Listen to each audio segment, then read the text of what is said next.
Good afternoon guys. Ito po, babalik po tayo sa ating vlog. Ito po yung ating balag na almost 4 months na sulukuyan na po natin nagdadahon. Ayan po, dinaanan po tayo ng malakas na hangin na parang buhawi at malakas na ulan. Pumagsak po ang ating trellis. Ayan po, na flat. Para pong pinison ng ating trellis. Start na po sana tayo magdadahon, kaya lang nawasak ng hangin. Ayan po, flat na flat.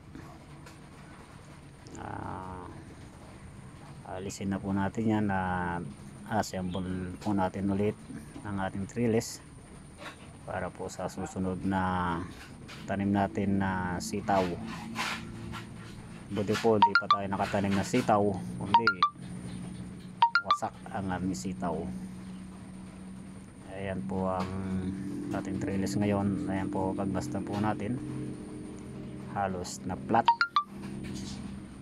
po, wasak na wasak. Dami pong dahon yan.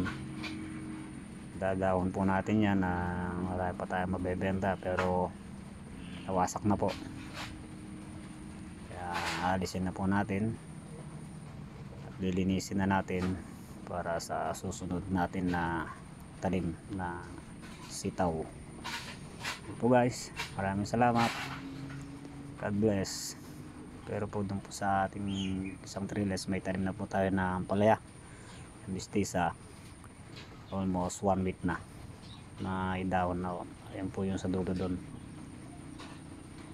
yung dulo doon yung ampalaya natin. Ito po yung nasira, tataniman po natin ng sitaw.